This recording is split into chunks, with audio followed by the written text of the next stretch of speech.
Hello, my name is Fake Carpet Cleaner, and today I'm going to be reviewing your spiciest, darkest dungeon hot takes. I sent out a community post the other day, well, yesterday, but I asked for your absolute spiciest hot takes that had you like this, and I put a picture of a cat because I thought it was funny. But yeah, we're going to be going from the most lukewarm takes, I guess, to the absolute hottest inferno, fiery, put you on a pyre and burned at the stake level takes here. But yeah, let's start with mine. So, me personally, I do not like the Houndmaster. I don't think he's fun. I don't think he's good. I think he's outclassed by a bunch of other characters like Bounty Hunter and Arbalist and Man-at-Arms.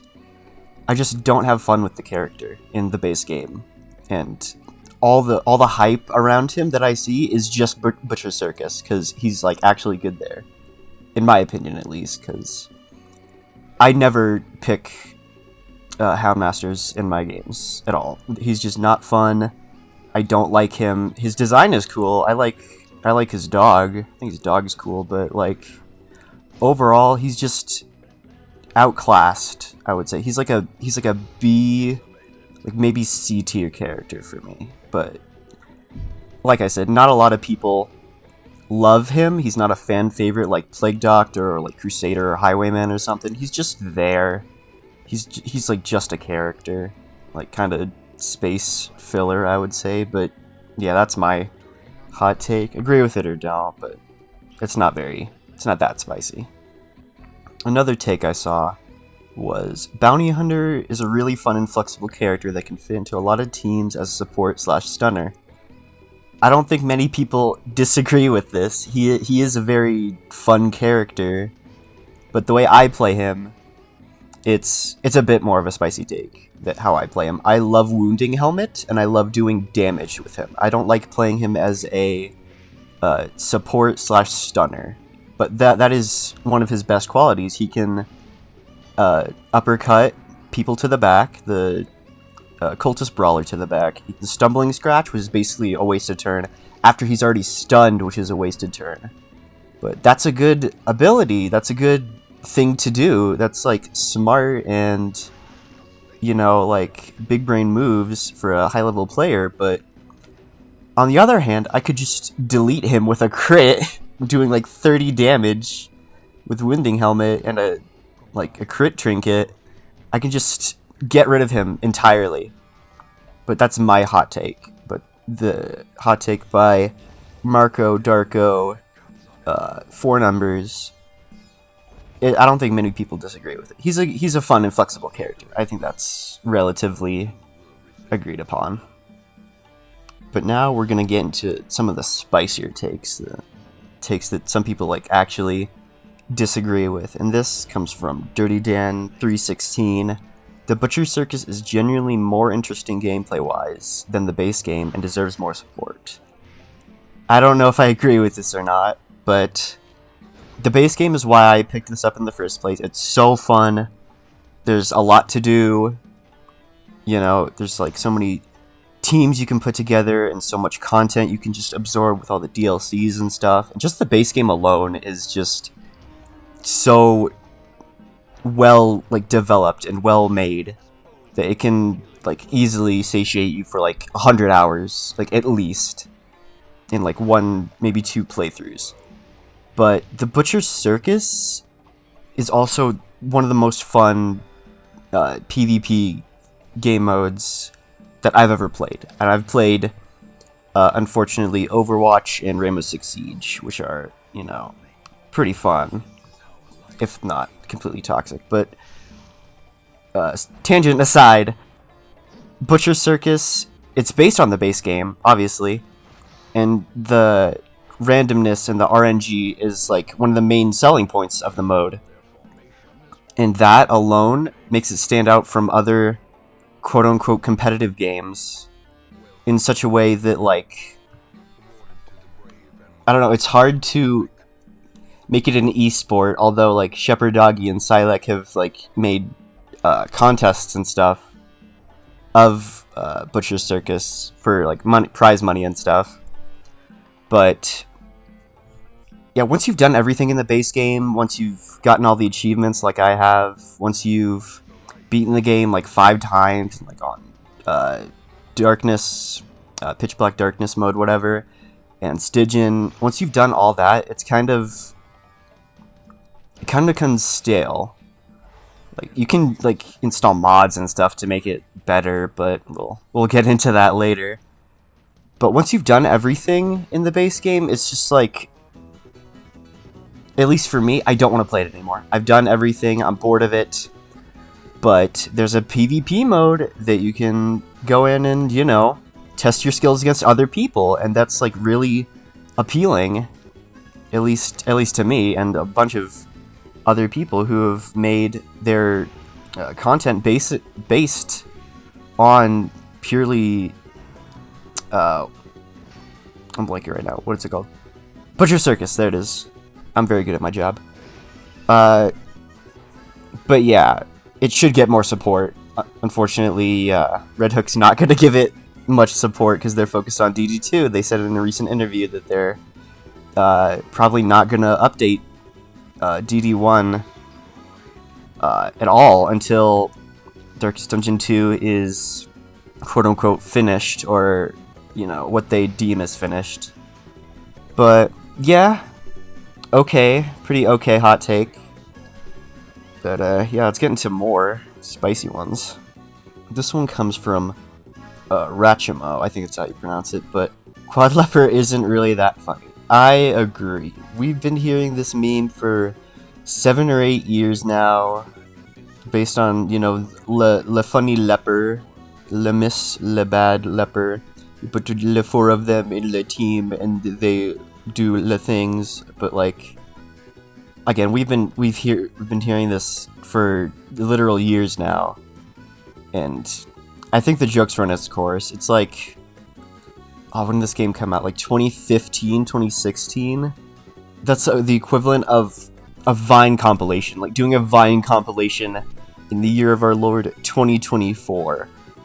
Maybe you can get some ironic enjoyment out of it after like several years, because everyone's heard the joke before. But yeah, memes like that, they're kind of dead, to be honest. Insert dead meme video here, please. Thank you. Scrake, I love you, man, but this is exactly what we're talking about. Overconfidence is a slow and insidious killer. This is true, but again, we've been hearing the same line for 7, 8 years, man. Just like, okay, sure, I agree with this. Yes, this is a very spicy hot take. Congratulations. Now onto an actual hot take. Food should stack higher. I disagree with this because the balance of the inventory system, I think, really well reflects the tone they were going for with the game, which is, you know, like despair. The world absolutely fucking hates you. You have to manage what you have, like the splash text that you see when you start the game is Darkest Dungeon is a game about making the best of a bad situation, and you need to make the best of what you can with your limited inventory spaces. And if food stacked any higher, I think that would make the game too easy, because, you know, hungry checks are one of the biggest parts of the game and inventory management, and if it goes from like 12 to 16, I think it would make the game like a bit too easy, a bit too like brainless to manage your like inventory at the start of the you know, at the provision screen. You can just get 1 stack of food and you're done for the entire dungeon. Even if it's like a long mission, you're not gonna have more than 4 hunger checks, because each hunger check, if you have a full party, which hopefully you do, it takes 4 food to satiate them and make sure they don't take food and stress damage. And if it's any higher than that, it messes with the entire balance of the game. So I wholeheartedly disagree with user GM9UP1EY6W. So sorry. Swine Lord is easier than Cannon. I disagree. Because the main mechanic of the Cannon is that you have to kill the Matchman so you don't take a bunch of stress and damage throughout your entire party. But the Swine Lord, you get marked, you take a bunch of damage from being marked, and the little pig in the back, Wilbur, he stuns your characters. So if you have a strategy to get rid of Mark, you can just be stunned at any time. You know, if you have an Arbalist, for example, she can get stunned and then you're kind of screwed. But in the Cannon fight, you can just kill the Matchman every turn, and there's not any threat of stun or movement, really, unless you get uppercut by a bandit, which is, like, relatively uncommon. But the Swine Lord is, I would say, harder than the Cannon. I'd say the Cannon is more annoying because you have to, you know, take a lot of actions to hit the Cannon and then hit the Matchman and, like, go back and forth and usually kind of ignore the other bandits. And I don't think that's fun. But the Swine Lord is not easier than Cannon, I would say. So, incorrect opinion user HN2PN2XT1S. Shieldbreaker isn't nearly as overpowered as most people say. Also, the wield isn't too bad, it's just boring.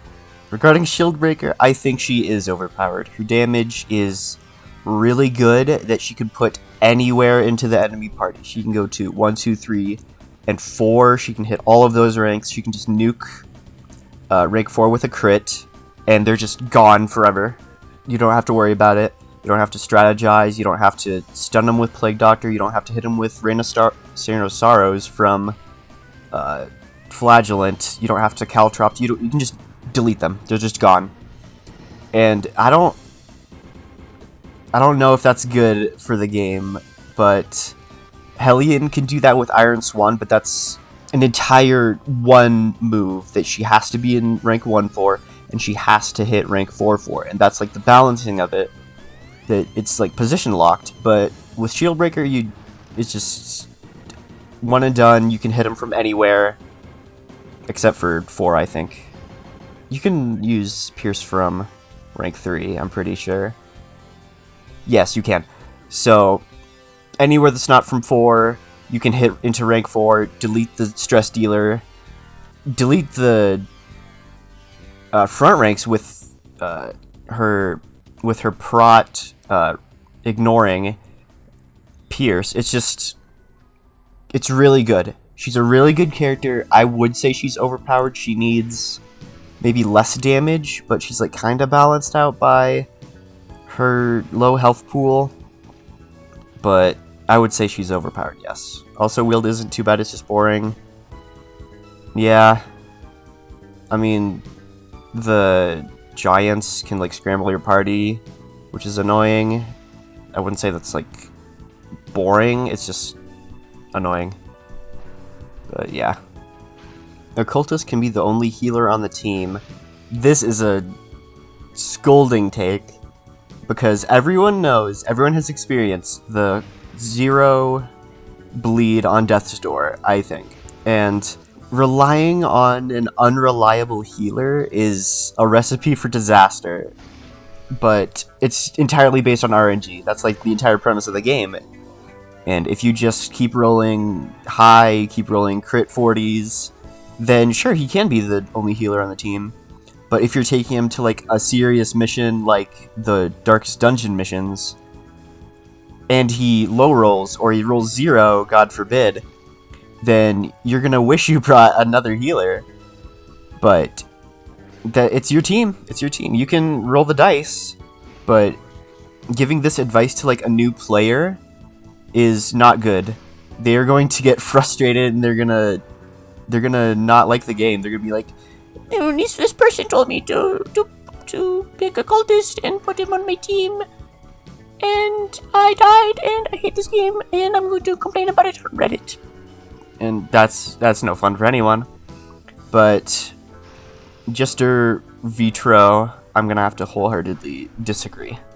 So these two I'm gonna do together, since they're pretty much saying the same thing, in my opinion. that the game isn't imbalanced, you just have bad luck. Dodge and accuracy stats in the game are completely fair and balanced.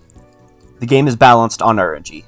So if you spam the heck out of dodge, then you're gambling on the dodge working. If you have a 50% chance of getting hit, you're gambling on that 50% missing you, and you just don't take any damage. And that's like the balance of dodge. You can either take 0 damage or you can take all the damage, and it doesn't matter. And it's just luck. It's literally just luck. The game is not in balance. You just have bad luck. If you have bad luck, the game's gonna feel unbalanced because the game is balanced on luck. And the entire point of the game is like mitigating that bad RNG. You want high dodge because if you're just getting a little bit of dodge, it's not gonna be worth it. You want all the dodge you can get on your character. You want a Jester with Camouflage Cloak and Ancestor's Coat for like 60 dodge. Otherwise, it's not going to be worth it. You want to have complete resistances to the effects that you're going to. If you're going to the wield, you want full blight immunity, or as high as you can get. Because if you get blighted, then you're going to take a lot of damage, and you're going to wish you took a trinket that dealt with that. But yeah, the entire game is based on RNG. You need to mitigate the RNG, and these hot takes are like the core of the game. I think that the player base has been like struggling with, coming to terms with, that the game is based on RNG, and you need to mitigate that. I'm talking in circles. Let's go into the next one. All the mod characters in Black Reliquary are either redundant at best or clutter at worst. I agree. I do not like the Black Reliquary mod characters.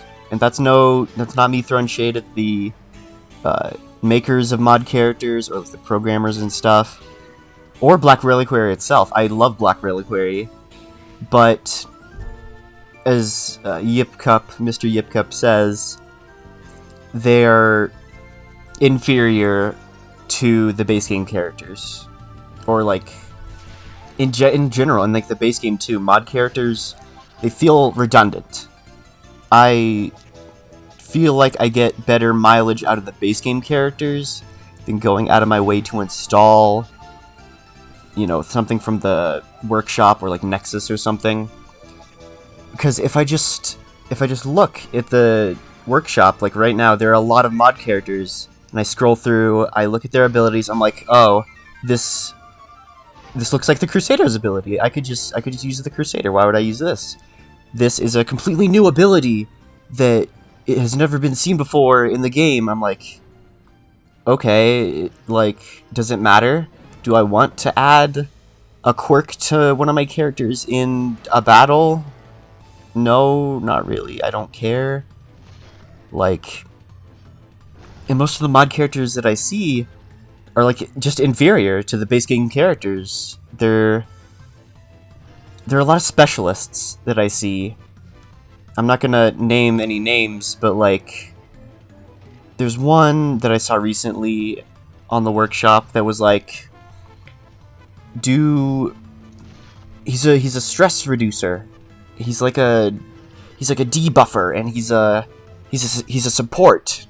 He's not meant to do damage. Like, we already have so many supports in the game. We have Vestal for healing, we have Jester for stress healing and like buffing and stuff.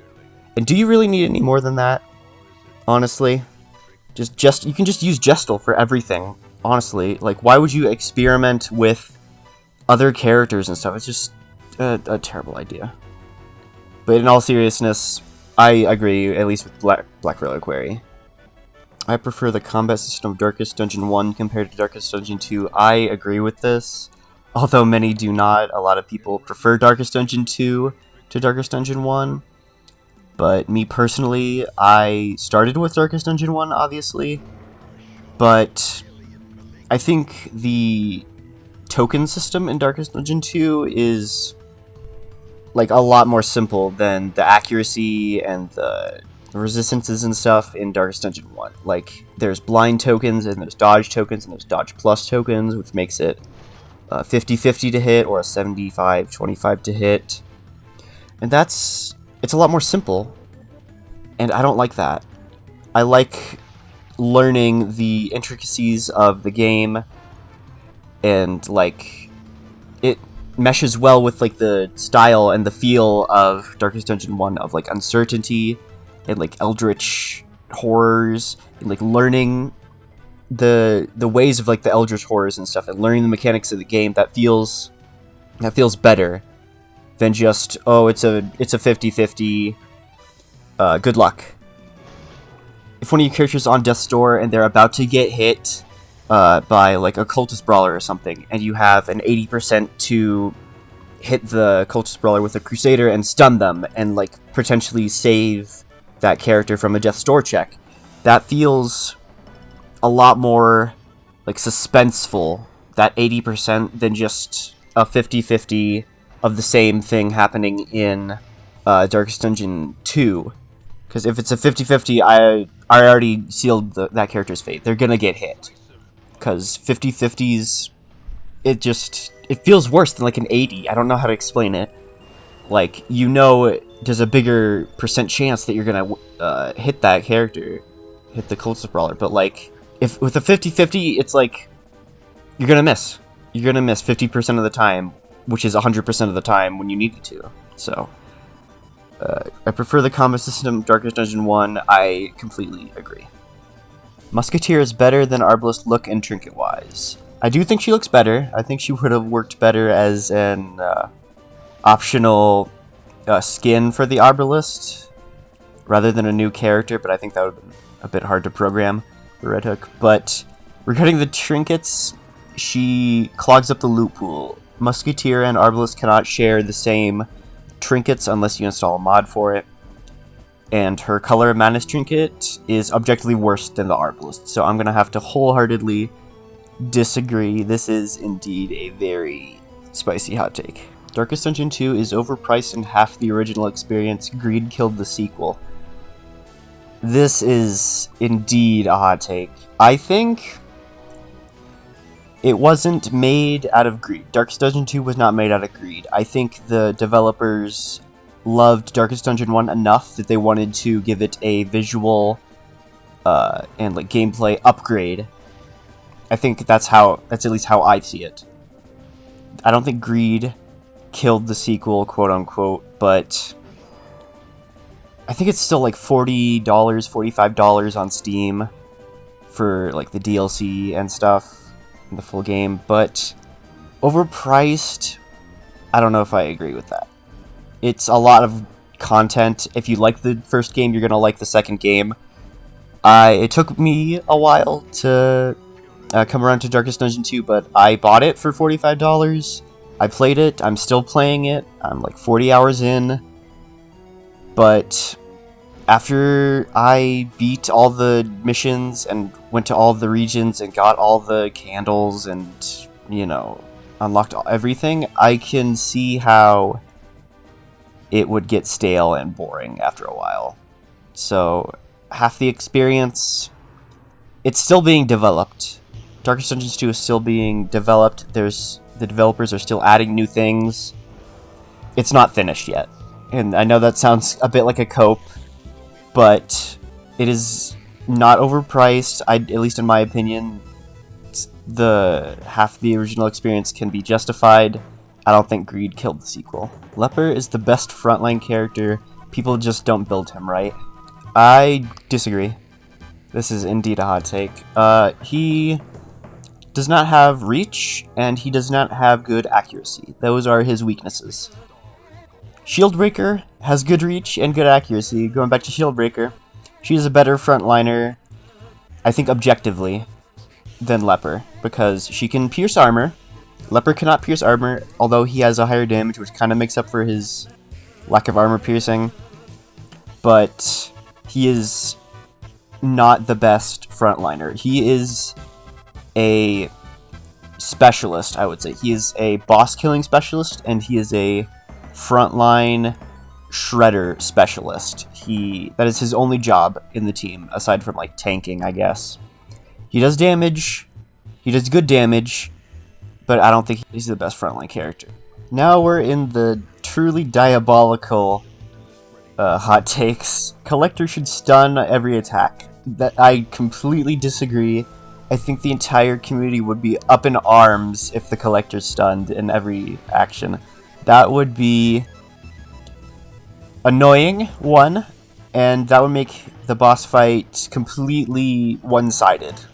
If you're just getting stunned from like a roaming mini-boss that already does self-heal, he can self-heal, he can do stress damage to your front line, he can summon the Highwayman that can just crit you for like 30 damage easy, and on top of that he can stun you. I think that would be way too broken. I completely disagree. I think everyone would disagree with this hot take. You can get the fuck off my show. And finally, with the last hot take, probably doesn't have me like that, no one cares, but I like PD times Highwayman. So shipping in this community has always been a bit contentious, but in my opinion, I like shipping. I know everyone doesn't like shipping, and if you don't like shipping, that's fine, I understand. But Plague Doctor, I always headcanon as like 25 years old. She's like fresh out of college, she's no older than 25, I think. And Highwayman is a middle-aged ass man who's like 40 at least, I think. And that age difference, I do not like that. I do not feel comfortable with that. I do not ship Plague Man, Dr. Highway Plague. I do not ship that. I think that is not good. But if you like it, go ahead. I don't care. They're fictional characters. Literally, who cares? But yeah, disagree. And with that, I'm going to have to wrap up this video. Thank you all for watching. Let me know your Darkest Dungeon hot takes in the comments below, and which of these you agreed with and disagreed with. You know, no shade to any of the people who are featured in this video. This is all, you know, made for a joke. These are just opinions. Literally, who cares about opinions on the internet? But yeah, thank you for watching. We're really close to 1,000 subscribers. I don't like to beg for subscribers, but, you know, if you're not subscribed and you like my content, please subscribe. You know, I need to make 1,000 subscribers before I make money, you know, just throwing that out there. But thank you for watching. Have a good night or day, and good night or day. Mwah.